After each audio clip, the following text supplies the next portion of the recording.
Queria que os irmãos abrissem comigo a palavra do Senhor, os queridos e amados que permanecem no templo, em Lucas capítulo 19, Evangelho de Lucas capítulo de número 19. Evangelho de Lucas capítulo de número 19.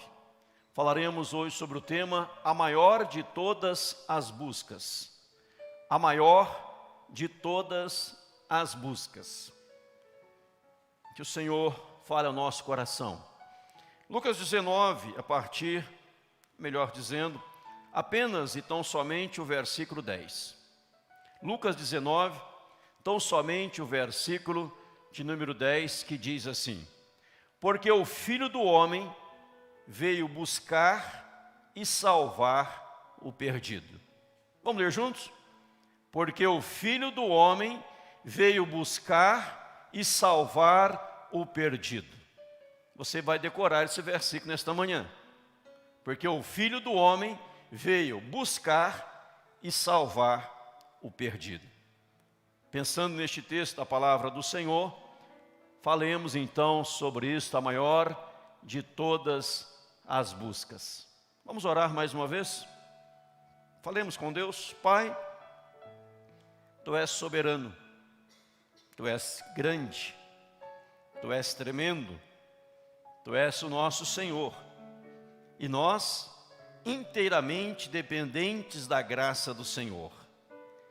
Pedimos ao Espírito Santo, aquele que ilumina, aquele que inspira, aquele que fortalece, aquele que toca, aquele que edifica, aquele que convence, que possa operar de uma maneira tremenda e poderosa nesta manhã, não só em nós que aqui estamos no auditório, no santuário, mas todos, ó Deus, que se encontram nas suas casas, nos seus lares ou em viagem, que foram impedidos de uma forma ou outra, por um motivo ou outro, ó Deus, de estarem aqui nesta manhã, saúde ou outra coisa qualquer, viagens, que o Senhor possa abençoá-los onde quer que estejam agora, e aqueles que estão conectados conosco. Há muitas pessoas, ó Pai, que só têm este momento de edificação, devido ao lugar onde habitam, onde moram, mas estão ali conectados. Há pessoas talvez que vão ouvir esta palavra pela primeira vez, ouvir a mensagem do Evangelho pela primeira vez, ou outros pela 100ª vez, mas que todos sejam tocados por Ti, Pai. Que o Espírito Santo haja com poder e graça, que o Espírito Santo opere, carecemos dele, pedimos a graça do Senhor. Fala conosco, ó Deus, em nome do Senhor Jesus. Também queremos te agradecer em oração agora, pelo aniversário deste mês de agosto, da nossa denominação. 162 anos em solo brasileiro. Te agradecemos, ó Deus, pela Igreja Presbiteriana do Brasil, pelas suas igrejas, seminários, pelos hospitais, pelos orfanatos, asilos. Te agradecemos, ó Deus, por tudo que a igreja representa, pelas universidades, pelas escolas, por cada líder desta igreja, cada pastor, cada presbítero, cada diácono, cada membro, cada criança, cada ministério. Te agradecemos, ó Pai, por esta obra gigantesca espalhada por todo o Brasil. Continue fortalecendo a Igreja Presbiteriana do Brasil, para que ela possa permanecer fiel à Tua palavra, ministrando a palavra do Senhor com ousadia e muita fidelidade. É a oração que lhe fazemos, ó Pai, de coração, em nome do Senhor Jesus Cristo. Amém, Senhor. Como eu orei, esse mês a nossa denominação completa 162 anos. Tamiro lembra, na inauguração da igreja, 162 anos atrás, estava lá com a Dalva, já casados há uns 15 anos, 162 anos da nossa igreja, louvado seja o nome do Senhor por isto. Irmãos, a maior de todas as buscas. Não sei se os irmãos vão lembrar, mas se me falha a memória, no ano de 2018, no mês de setembro, se não me engano, setembro de 2018, ou julho de 2018, acho que julho de 2018, houve lá na Tailândia aquelas crianças que foram numa caverna, adentraram uma caverna a 10 quilômetros de profundidade. 10 quilômetros de profundidade, 12 crianças e o seu treinador, e se perderam naquela caverna. E ali as pessoas, o mundo inteiro foi abalado, o mundo inteiro foi chocado, e as pessoas investiram de forma pesada, de forma agressiva e pesada, para resgatar aquelas 12 crianças e aquele treinador. E louvado seja o Senhor com todo o trabalho dos bombeiros, da equipe, dos socorristas, pessoas que estavam de férias, deixaram e abandonaram as férias para trabalhar no resgate daquelas crianças. E louvado seja o Senhor, você sabe a história, todas elas foram resgatadas sãs e salvas, né? Todas elas, louvado seja Deus. Foi uma busca gigantesca, uma busca tremenda. Elas estavam lá, naquela caverna, poderiam ser mortas, mas graças a Deus houve uma busca e foram resgatadas. Mas a busca que eu quero falar com você hoje não é uma busca física, no sentido de buscar alguém fisicamente, mas uma busca espiritual, uma busca no mundo espiritual. Por isso eu digo a maior de todas as buscas. E este texto nos revela esta palavra tão linda, porque o Filho do Homem veio buscar e salvar o perdido. Ele veio numa missão de busca, ele veio num propósito, buscar, salvar o que se havia perdido. Mas antes de falar desta busca dele, faz necessário que falemos sobre uma grande perda, porque houve uma perda, pessoas se perderam. Esta grande perda ocorreu, só pôde ocorrer a busca por ter havido uma perda. Alguém se perdeu, a humanidade se perdeu, e por ter se perdido, começou esta missão de busca. E ao se perder, eu quero voltar a esta imagem, me chamou a atenção, ela ficou perdida. Agora, qual rumo eu vou tomar? Qual direção eu vou tomar? Vou para frente, vou para trás, vou para a direita, vou para a esquerda? Não sei mais que rumo tomar na minha vida. Veja que a perda, ela gera este sentimento de impotência, esse sentimento de perda de rumo, perda de propósito, de não saber mais para que lado ir, para que lado eu vou, qual direção eu vou tomar, como que eu vou sair deste quadro que eu enfrento, nesta grande perda da minha vida. Olhamos para a palavra do Senhor, a Bíblia Sagrada, ela vai nos orientar, ela vai nos ensinar, ela vai nos trazer o que perdemos com a queda. É lógico, não estou falando da perda, estou falando da queda dos nossos primeiros pais, Adão e Eva. Eles se perderam. E veja uma coisa interessante, antes de falar aqui o que perdemos com a queda, que Adão e Eva se perderam, não porque o ambiente onde eles estavam, o lugar onde eles estavam, era um lugar desprestigiado, era um lugar de muitas necessidades, era um lugar que convidava para o erro, para a falha. Não era. Eles se perderam no melhor lugar do mundo. Jesus não se perdeu estando no deserto, sendo tentado pelo diabo 40 dias e 40 noites. Momento de privação, momento de escassez, momento de tentação. Mas Adão e Eva e nossos primeiros pais estavam no jardim do Éden. Tudo tinha ali à vontade. Suprimento de todas as coisas. A despensa cheia. Nada faltava. E fora neste lugar que eles se perderam. O que perdemos com a perda? O que perdemos com a queda? Perdemos com a queda algo muito importante. Eu quero levar você a ler comigo alguns textos daqui a pouco. Nós perdemos com a queda o paraíso, perdemos o paraíso. E o paraíso era algo maravilhoso. Aonde eu queria convidar você a ver comigo lá em Gênesis. Você podia abrir a Bíblia comigo em Gênesis, por favor? Se possível for. Gênesis capítulo 3. Gênesis capítulo 3. Veja que com a perda, nós perdemos o paraíso. E olha as coisas tremendas e poderosas que havia no paraíso. Lá em Gênesis 3, fica com a Bíblia aberta, eu leio, por enquanto, a partir do verso 8º. Olha aí. Quando ouviram a voz do Senhor. Se quiser, destaque a palavra voz. Deus, do Senhor Deus, que andava. Pode destacar a palavra andava. No jardim, pela viração do dia, esconderam-se da presença do Senhor Deus. Pode destacar, presença do Senhor Deus. Verso 9. E chamou o Senhor Deus ao homem e lhe perguntou, onde estás?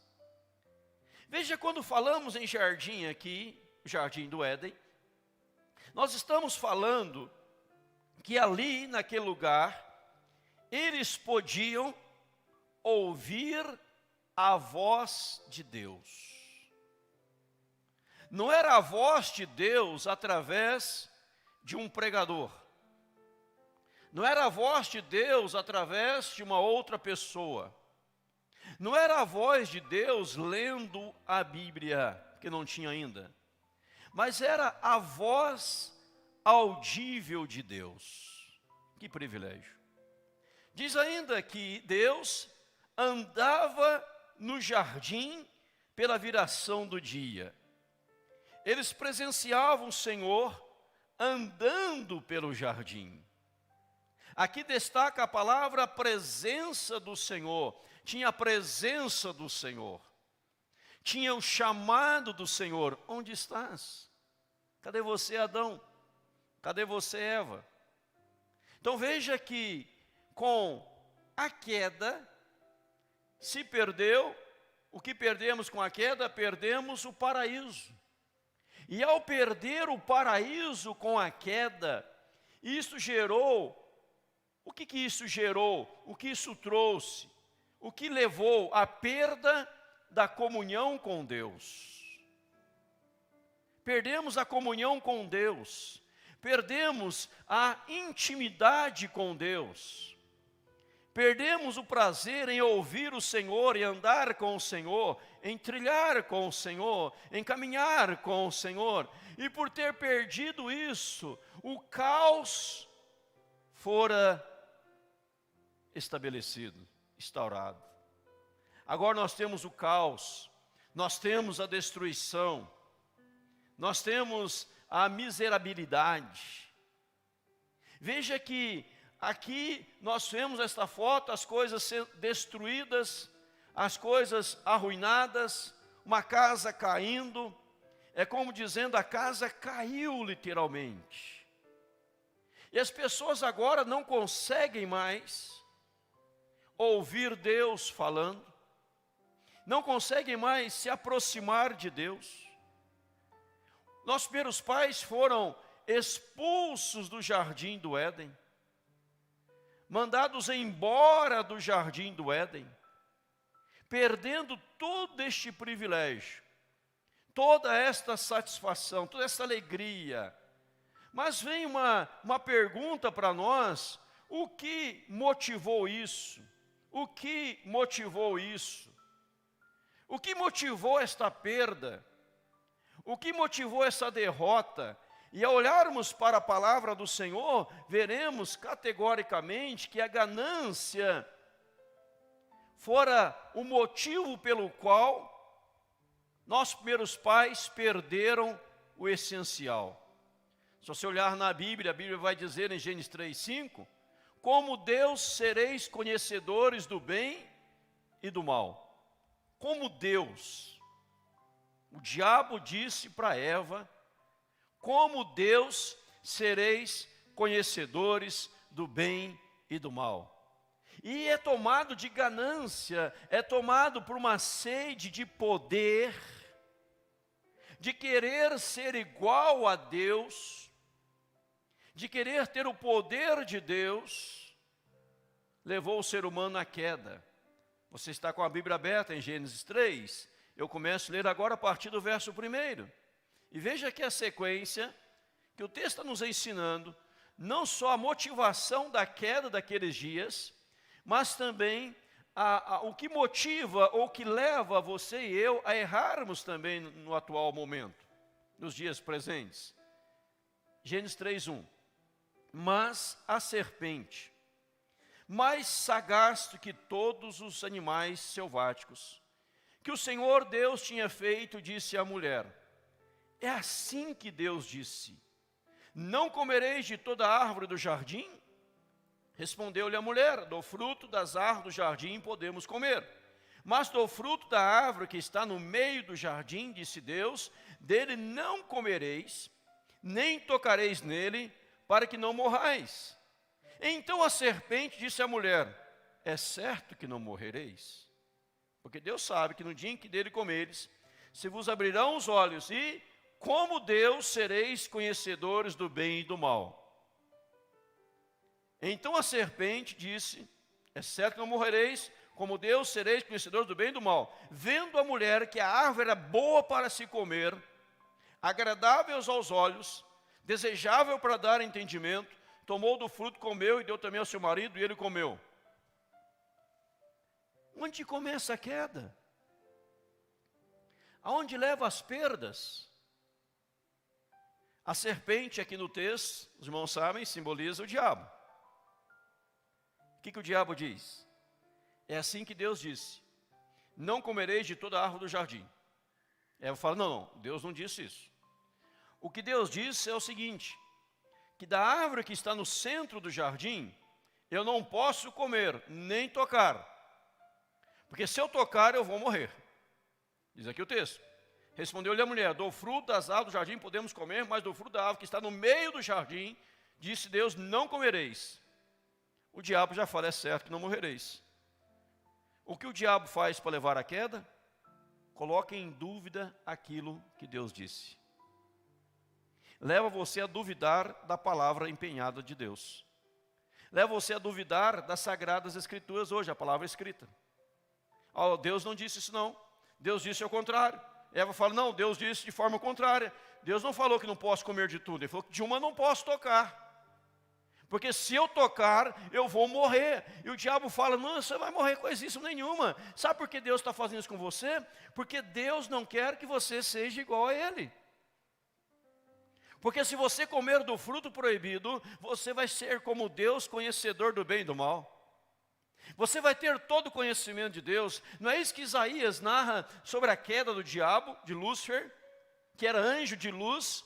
Quando Isaías relata para nós que ele quis ser igual a Deus, ele quis assentar no trono de Deus, ele quis ser igualzinho a Deus, e não aceitava ser um anjo, mas quis ser Deus, e por causa disso, ele foi expulso do céu, por querer tomar o lugar de Deus.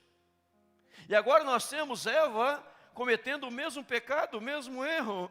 Eu sou tomada, e Adão também, eu sou tomado desta sede de poder, de querer ter o que ele tem, de querer ser como ele é, e não me contentar com a minha posição, não se contentar aonde eu estou, com os meus privilégios, mas eu quero ter mais. Eu quero ter mais. E o querer ter mais foi estabelecido o caos. Agora aquele lugar delicioso, aquele lugar glorioso, maravilhoso, criado por Deus, agora não pertencia mais a Adão, não pertencia mais a Eva, e eles são expulsos do jardim. Não conseguem mais, repito para você, ouvir a voz de Deus, sentir a presença de Deus, conversar com o Senhor, desfrutar do paraíso. Agora o homem tem que trabalhar de sol a sol para ganhar o seu pão. As dores da mulher se multiplicou na hora do parto. E Deus coloca um querubim, um anjo guardando o jardim. E Adão segue a sua vida com a sua mulher, tem os filhos, Abel, Caim.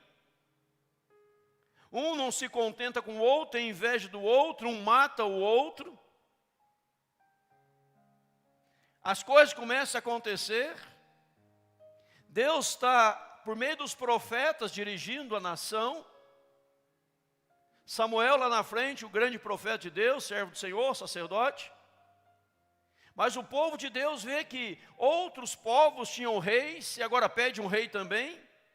Deixa Deus de lado, quer ser governado por reis. Ou seja, sempre deixando a vontade de Deus de lado, buscando o seu próprio querer, querendo se exaltar, querendo estar acima de todos.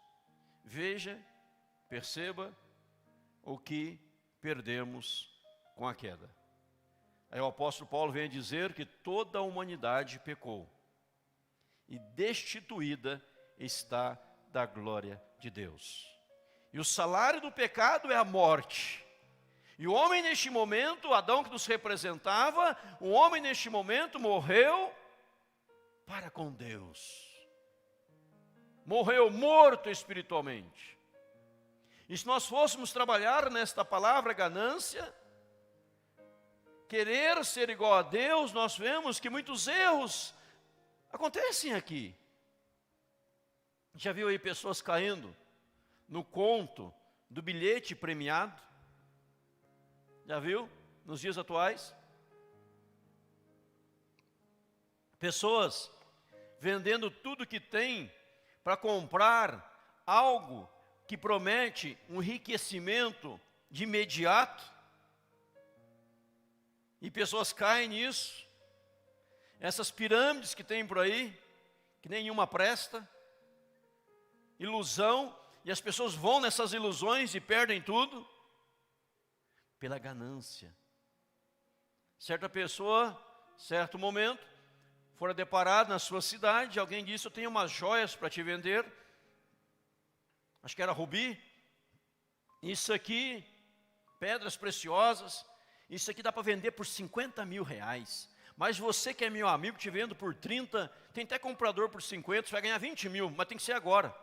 E a pessoa tirou 30 mil da sua conta, comprou, até hoje está tentando vender aquelas pedras. E não vale 5. A ganância. A ganância. Deus criou o paraíso. Deus supriu com tudo. Mas os meus pais não estavam satisfeitos, eles queriam ter mais. Porque o que é proibido atrai. O que é proibido chama atenção. E na busca do seu interesse, negligenciando a palavra, deturpando a palavra, permitindo que a palavra fosse questionada, houve a queda, houve a perda, e os nossos primeiros pais caíram. Mas nós vemos aqui em segundo lugar, amados, o maior envio da história, que foi certamente Jesus Cristo. Por causa desta queda, por causa deste erro, por causa desta falha, precisou que ocorresse uma reunião, vamos dar asa à imaginação, uma reunião, e nesta reunião fosse questionado: quem pode libertar este povo? Quem pode resolver este problema? Quem pode sanar isto? Certamente fora procurado por muitas pessoas.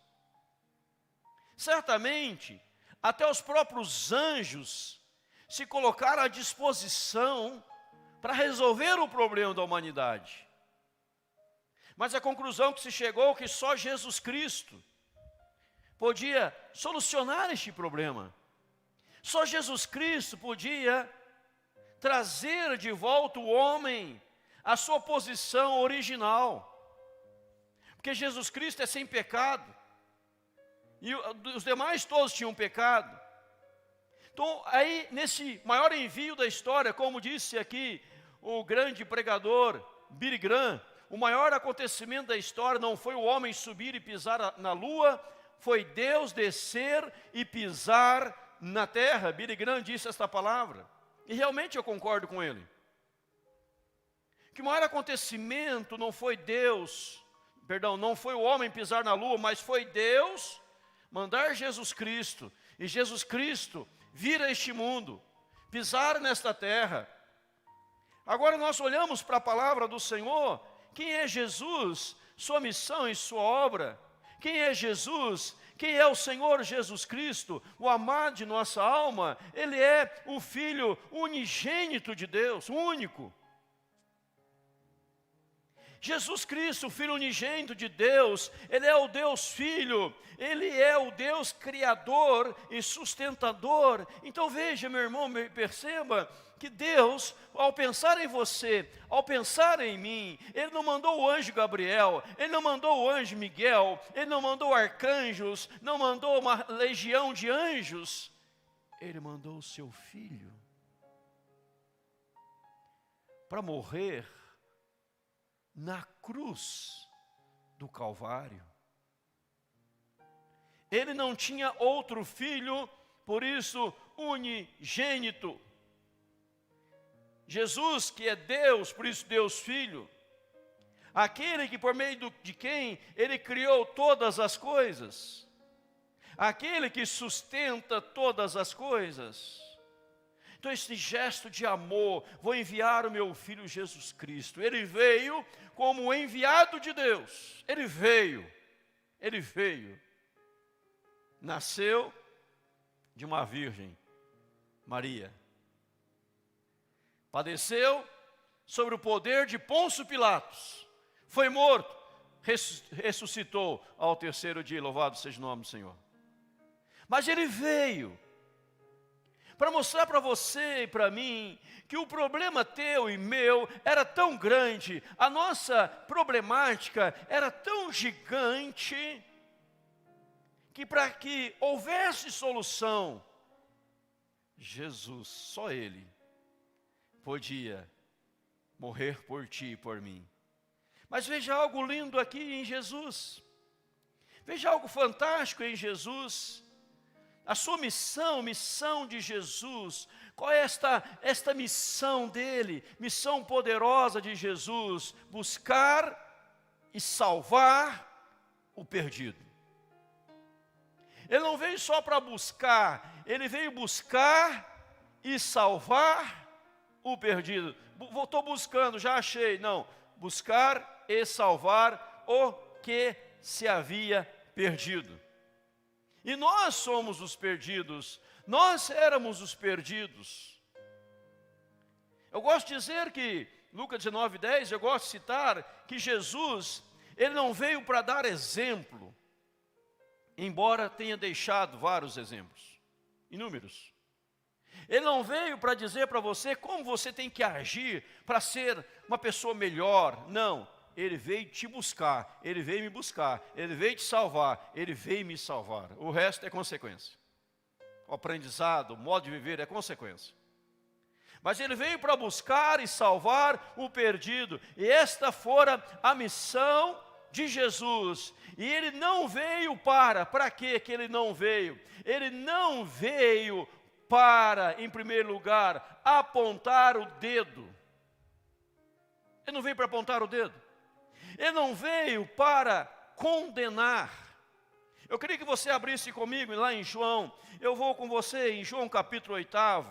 João capítulo 8, contigo, meu querido, minha querida. João 8, fala da mulher adúltera, a mulher pega em adultério. João 8, verso 1 em diante, nesta palavra, Ele não veio para apontar o dedo, Ele não veio para condenar. E o que vai dizer João 8? Jesus, entretanto, foi para o Monte das Oliveiras, De madrugada voltou novamente para o templo, e todo o povo ia ter com ele, e assentado os ensinava. Os escribas e fariseus trouxeram à sua presença uma mulher surpreendida em adultério. E fazendo-a ficar de pé no meio de todos, disseram a Jesus: Mestre, esta mulher foi apanhada em flagrante adultério. E na lei nos mandou Moisés que tais mulheres sejam apedrejadas. Tu, pois, que dizes? Veja aí a pegadinha que eles estão fazendo. Esta mulher foi pega em adultério. Esta mulher. A lei manda que tais mulheres sejam apedrejadas. Verso 3. Ela foi surpreendida no adultério. E nós a trouxemos ao Senhor. Vamos apedrejá-la. Se ela for pega em flagrante adultério, adulterou com quem? Porque só ela foi levada. O homem também não foi levado. Porque ela não estava sozinha. Isso diziam eles, tentando-o para terem de que o acusar. Mas Jesus, inclinando-se, escrevia na terra com o dedo. Como insistisse na pergunta, Jesus se levantou e lhes disse: aquele que dentre vós estiver sem pecado, seja o primeiro que lhe atire pedra. Quem não tem pecado aqui pode começar a tirar a pedra. E tornando a inclinar-se, continuou a escrever no chão. Mas ouvindo eles essa resposta e acusados pela própria consciência, foram se retirando um por um e começar pelos mais velhos até os últimos. Ficando só Jesus e a mulher no meio onde estava. Erguendo-se Jesus, e não vendo a ninguém mais além da mulher, perguntou-lhe: mulher, onde estão aqueles teus acusadores? Ninguém te condenou? Respondeu ela: ninguém, Senhor. Então lhe disse Jesus: nem eu tampouco te condeno. Vai, não peques mais. Ele não veio para apontar o dedo. Ele não veio para te condenar. Ele veio buscar. Ele veio salvar. Mas ele disse aqui: vai e não peques mais. Estou lhe dando uma nova oportunidade. Eu não estou aqui para apontar o dedo e dizer: esta mulher pecadora, miserável, a lei manda apedrejar. Busque também quem estava com ela e vamos apedrejá-los. Vamos cumprir a lei. Quem estiver sem pecado, atire a primeira pedra. Veja que os homens, eles não são misericordiosos, Jesus é. Mas quando Jesus falou: quem estiver sem pecado, atire a primeira pedra, eles foram acusados pela própria consciência. Porque eles faziam certamente coisas piores do que aquela mulher tinha feito. E não se julgaram aptos para condená-la ou apedrejá-la. Certa feita, o servo do Senhor Davi cometeu um grande pecado. E o Senhor falou assim: olha, eu tenho, Davi, para você uma decisão. Escolhe 3 coisas. Vou dar 3 opções. 3. Você escolhe uma. Primeira opção: diante do seu pecado, você pode ter 3 anos de fome. Segunda opção: durante 3 anos você pode cair nas mãos dos seus inimigos. Terceira opção: 3 anos pode cair nas minhas mãos. Escolhe, Davi. Ele disse: Senhor, caia eu nas mãos do Senhor, porque o Senhor é misericordioso, mas não caia na mão dos homens, porque os homens não são misericordiosos. 1 Crônicas capítulo 21 narra isso. E Davi, em 1 Crônicas 21, ele pede a Deus para que Deus permitisse que Davi caísse nas mãos de Deus, porque Deus é misericordioso. Os homens não são, os homens são punitivos. Os homens gostam de apontar o erro. Os homens podem passar 10 anos, 20 anos, 30 anos, que vão olhar para a pessoa e falar: você fez isso, você fez aquilo, você fez aquele outro, você não é digno de nada mais. Mas veja que o Filho do Homem veio buscar e salvar o perdido. Ele não veio condenar, e você está condenado ao inferno. Não, ele veio buscar, ele veio salvar. É lógico, é evidente que se a pessoa rejeita o convite de Jesus, ela por si já se autocondenou. João 3, 16, 17, 18, fala do grande amor de Deus. Aquele que crê não será julgado, o que não crê já está julgado, porquanto não crê no nome do unigênito Filho de Deus. Se a pessoa rejeita, ela já se autocondenou. Então o Senhor Jesus, ele não veio condenar, ele não veio apontar o dedo, ele veio para quê? Para restaurar. João capítulo 21 nos fala da história de Pedro. Lembra de Pedro? Pedro nega Jesus. Quantas 3 vezes Pedro negou Jesus? Isso, irmão sabe de cor, né? 3 vezes, acertou, parabéns. 3 vezes Pedro nega a Cristo. Imagina, irmãos, caminhou com Jesus, andou com Jesus, trilhou com Jesus, viu os milagres de Jesus, viu os feitos de Jesus, os prodígios de Jesus, as glórias de Jesus, a soberania de Jesus. Pedro viu tudo. Mas na hora do mártir, Jesus foi para a cruz, Pedro disse: não conheço, não sei quem é, não sei quem é esse homem, nunca ouvi, nunca. Começa até a gaguejar. Eu fico imaginando, talvez você imagina comigo nessa manhã, Pedro lá pescando, se não me engano no mar de Tiberíades, pescando, e Jesus lá na praia, assando uns peixinhos, e de repente, Pedro olha, e João diz para Pedro: é o Senhor que está lá. Quando o Senhor disse: pegaram alguma coisa? Não, pegamos nada a noite inteira, não apanhamos nada. Jesus diz: lançai a rede à direita do barco. Pegaram 153 grandes peixes. E João fala: é o Senhor, Pedro. Pedro se veste, havia se despido, estava pescando despido, nunca vi isso. Ele se veste para mergulhar.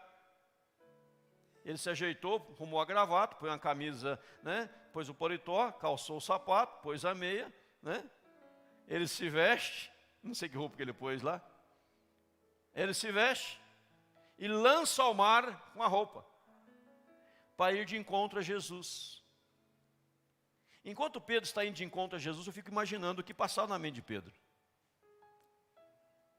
Eu falhei, eu errei, eu neguei, eu disse que não o conhecia.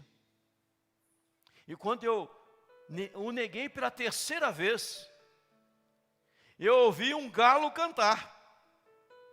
Esse galo me atormenta até hoje, o cantar do galo. E eu olhei para ele, já estava indo para a cruz, não deu para falar com ele, eu só pude chorar amargamente. Agora ele está ali ressurreto, eu vou de encontro a ele, o que ele vai falar para mim? Ele vai me xingar? Ele vai falar um monte de coisa? Brigar comigo? Ele vai me socar, bater em mim? Ou ele vai falar assim: não te disse, não falei para você? É como as pessoas no dia a dia, né? Fala, não faz isso, a pessoa erra, faz e erra, fala: não falei? Eu não falei? Ele vai dizer: não falei para você, Pedro, que haverei de me negar 3 vezes antes de cantar do galo? Ele vai com eu creio, um monte de coisa na mente. E Jesus diz assim: Pedro, tu me amas? Pedro fala: Senhor, eu te amo. Pedro, deixa eu perguntar de novo. Estou gostando da resposta? Resposta boa. Tu me amas? Senhor, eu te amo. Pedro, gostei da resposta, olha que bacana, está fazendo esse som nos meus ouvidos, está maravilhoso. Pedro, tu me amas? Diz a Bíblia que Pedro ficou triste.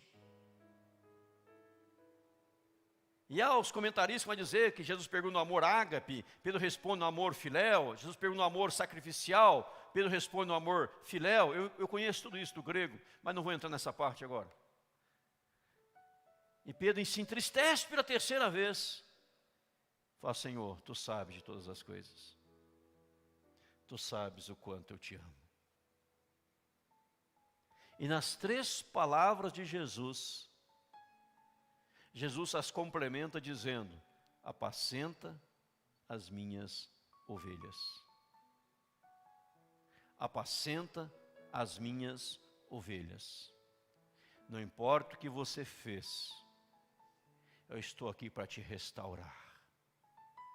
Não importa o que ocorreu, eu estou aqui para te restaurar. Irmãos, isso na Bíblia chama graça.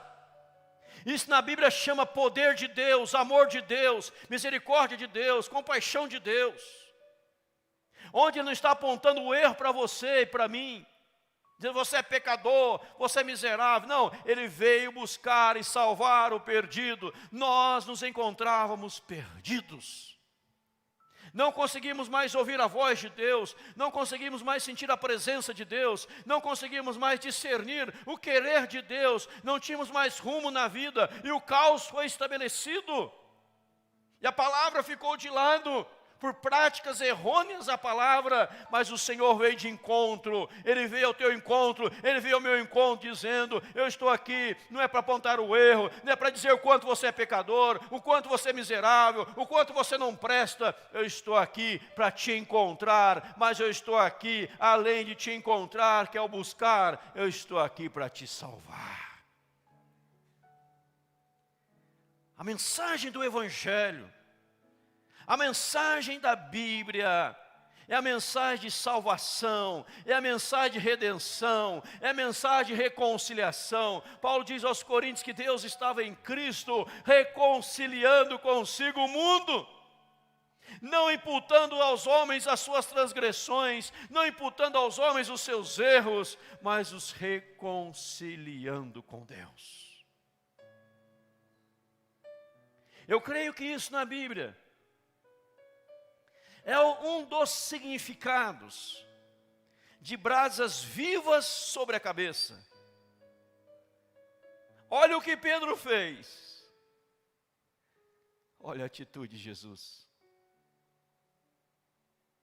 E olha como a partir dali Pedro viveu, servindo, adorando ao Senhor. Talvez alguém diria, na sua falta de misericórdia e compaixão: Pedro jamais pode ser apóstolo. Covarde, medroso, covarde. Mas a Bíblia diz que todos o abandonaram na hora da morte. Não foi só Pedro, não. Pedro negou. Mas quem abandonou foi todos. Quando Jesus ressuscitou, sabe quantas pessoas estavam diante do túmulo esperando Ele? Ninguém estava lá. E quando alguém foi ao túmulo, foi com a intenção de embalsamá-lo, achando que ele ainda estava morto, porque não dava crédito àquilo que ele tinha dito enquanto vivo estava. Ninguém foi. Mas Jesus vai indo às pessoas, discípulo caminho de Emaús, restaura o fervor.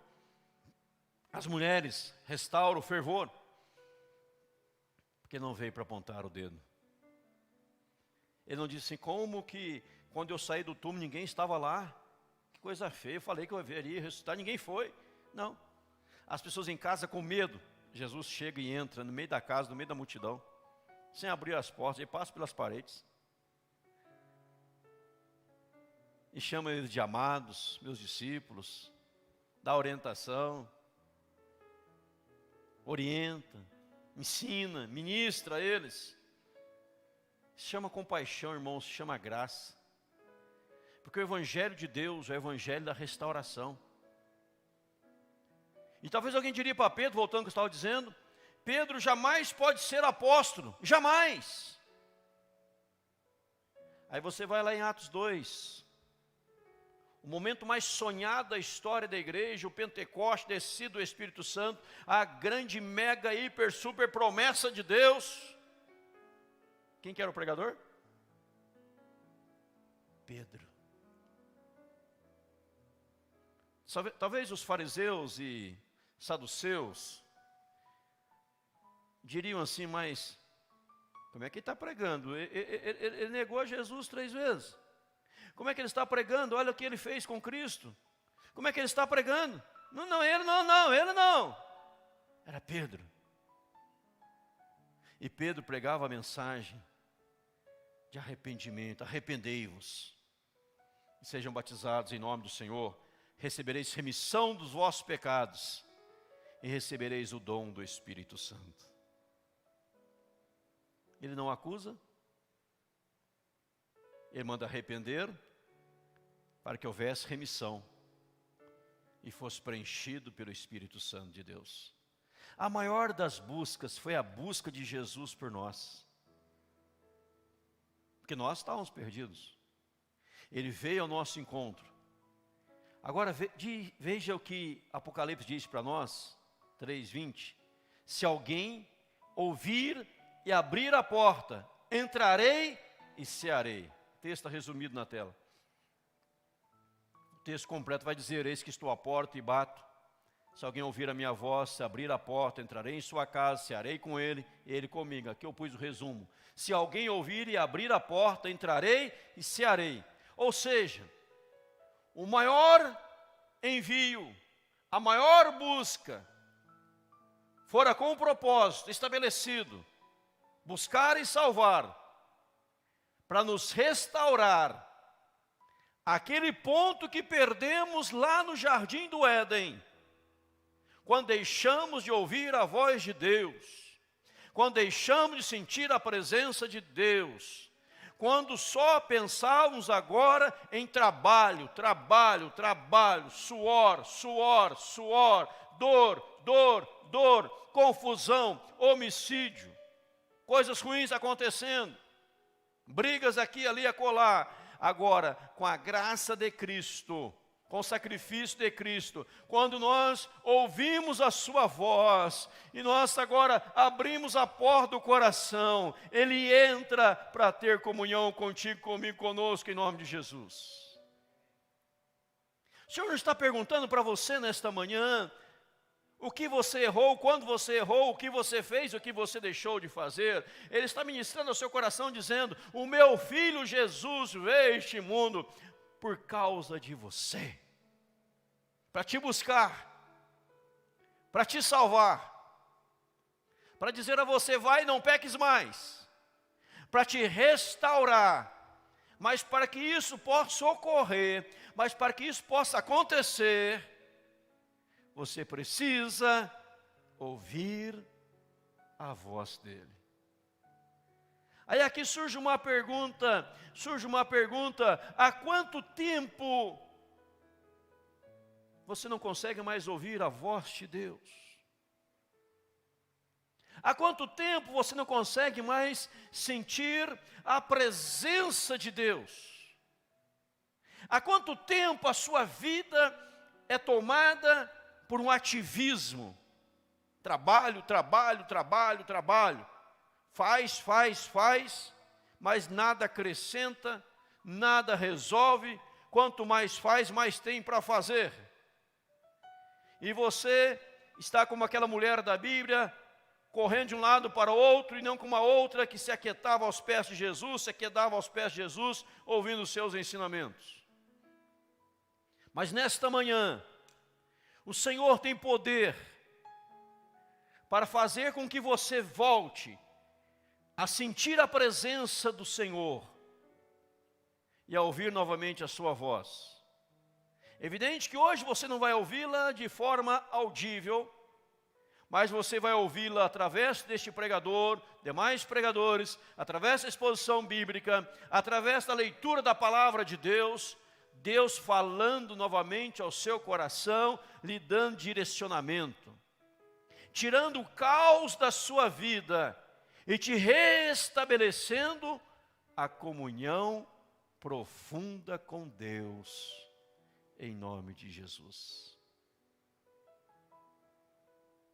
Há pessoas que se acham indignas da salvação. Eu não sou digno.